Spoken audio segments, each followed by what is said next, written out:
મિત્રો આપની સાથે હું છું પિનલગીરી ગોસ્વામી। સ્વાગત છે તમારું અમારી યુટ્યુબ ચેનલમાં।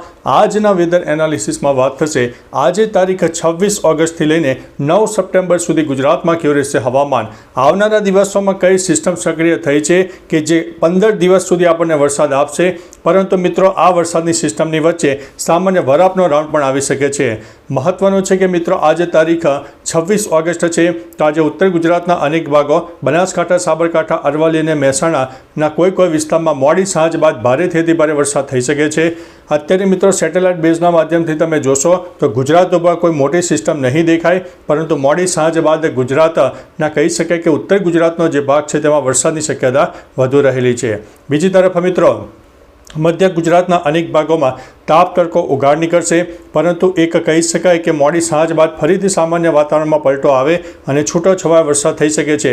દક્ષિણ ગુજરાત, સૌરાષ્ટ્ર અને કચ્છમાં પણ છૂટાછવાયા વરસાદની શક્યતા રહેલી છે। મહત્વનું છે કે રાજસ્થાન તરફ સર્જાયેલી મોટી સિસ્ટમને કારણે રાજસ્થાનમાં જોરદાર વરસાદ થઈ ગયો છે, જેમાં કોઈ વિસ્તારમાં 4 અથવા તો 5 ઇંચ કરતાં પણ વધારે વરસાદ નોંધાઈ ગયો છે। બીજી તરફ મિત્રો ગુજરાતમાં પડી રહેલા વરસાદ અને ઉપરવાસમાં થયેલા વરસાદને કારણે નદીઓના જળસ્તરમાં વધારો થયો છે, ડેમની જળ સપાટી પણ વધી છે, નદીઓ અને ડેમમાંથી આપણને પાણી પણ છોડવામાં આવી રહ્યું છે।